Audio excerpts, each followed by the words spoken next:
नमस्कार। आज हम एक बहुत ही दिल को छूने वाली कहानी की गहराई में उतर रहे हैं। शबरी की कहानी, उनकी अमर भक्ति की। ये वो कथा है जो दिखाती है कि कैसे अटूट प्रेम और विश्वास भगवान राम को भी एक साधारण भक्त के दरवाजे तक खींच लाया। कहते हैं ना, कुछ प्रेम ऐसे होते हैं जिनमें भगवान भी बंध जाते हैं। चलिए इस कहानी को जरा खोलते हैं। जी, और ये कहानी आज भी उतनी ही महत्वपूर्ण है। ये हमें सोचने पर मजबूर करती है कि भाई, निस्वार्थ भक्ति एक साफ दिल और बस अनंत प्रेम, इसमें कितनी ताकत होती है।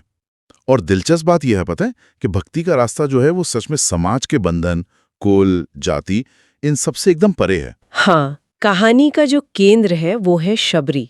कोई बहुत बड़े कुल की नहीं थी, कोई ज्ञानी नहीं थी, पर उनके पास एक चीज थी, एक बिल्कुल निर्मल हृदय। उन्होंने कई साल ऋषि वतंग के आश्रम में सेवा की, बहुत सेवा की, और ऋषि ने अपने अंतिम समय में उन्हें एक तरह से आशीर्वाद दिया, एक भविष्यवाणी।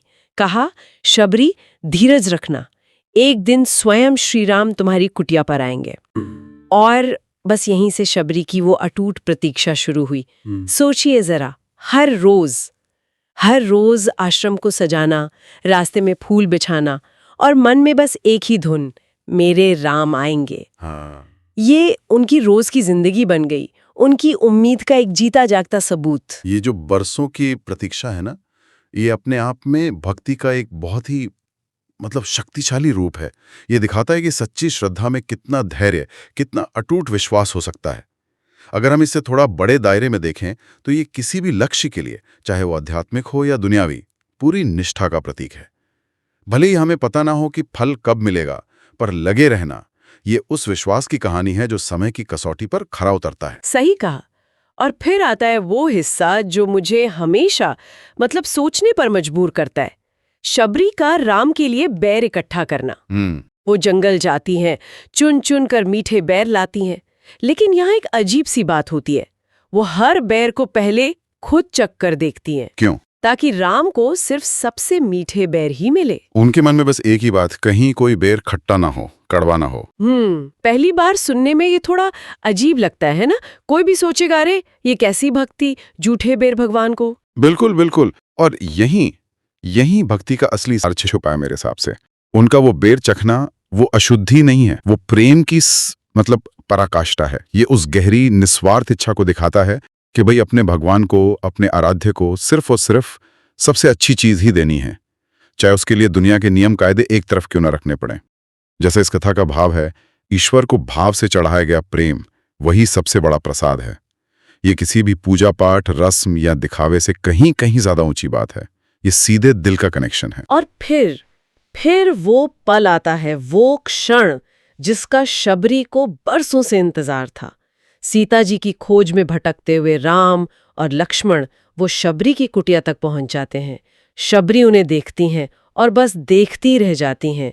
भाव विभोर, आंखों से आंसू बहने लगते हैं। जी। वो दौड़ कर आती हैं, राम के पैरों में गिर पड़ती हैं, और फिर वही चखे हुए बेर जो उन्होंने इतने प्रेम से सहेजे थे, वो उन्हें देती हैं। लक्ष्मण थोड़ा सा झिझकते, उनके मन में शायद वो सामाजिक शुद्धि वाला विचार आता है। वो कहते भी हैं, भैया ये बेर तो झूठे हैं। हाँ, पर राम का जवाब सुनिए, वो भक्ति के असली मतलब को सामने लाता है। वो उन बेरों को बड़े प्यार से लेते हैं, स्वीकार करते हैं और कहते हैं, लक्ष्मण, इन बेरों में जो मिठास है ना, जो प्रेम घुला है, वो स्वर्ग के अमृत में भी नहीं मिलेगा। और उन्होंने वो बेर खाए, बड़े प्रेम से खाए। ये घटना ये साफ कर देती है कि भगवान के लिए भक्त की भावना, उसका वो निर्मल प्रेम, वो बाहरी शुद्धता के सामाजिक या धार्मिक नियमों से कहीं ज्यादा कीमती है। राम ने शबरी का दिल देखा, उनका भाव देखा, बेर झूठे हैं या नहीं ये नहीं देखा। तो इसका मतलब क्या हुआ? इस एक घटना ने शबरी को इतिहास में अमर कर दिया। भगवान ने ना उनका कुल देखा, ना उनकी जाति देखी, ना उनकी कोई सामाजिक हैसियत। उन्होंने सिर्फ एक चीज देखी, उनका वो सच्चा, वो निस्वार्थ प्रेम। हाँ। ये साबित करता है कि भाई, भक्ति के दरबार में ऊंच नीच, जात पात, इसका कोई मतलब ही नहीं है। बिल्कुल सही कहा आपने। भक्ति में बस समर्पण मायने रखता है और कुछ नहीं। शबरी की कहानी वो सच्ची निस्वार्थ भक्ति का प्रतीक बन गई है, एक मिसाल, जो हमें आज भी ये सिखाती है कि बाहरी दिखावे या समाज के बनाए मापदंडों से हटकर दिल का जो शुद्ध प्रेम है वही सबसे ऊपर है। ये कहानी हमें याद दिलाती है कि शायद सबसे बड़ी पूजा प्रेम ही है। सच में एक अद्भुत कहानी जो हमें प्रेम और विश्वास की ताकत बार बार याद दिलाती है। और जाते जाते ये कहानी एक बहुत गहरा सवाल भी हमारे लिए छोड़ जाती है ना, कि शबरी ने जिस तरह बिना किसी दिखावे के, बिना समाज के नियमों की परवाह किए, एकदम शुद्ध प्रेम से अपना सबसे अच्छा अपने प्रभु को दिया, उस निस्वार्थ भाव को, उस अर्पण के सार को हम आज अपनी रोज की जिंदगी में, अपने रिश्तों में कैसे उतार सकते हैं?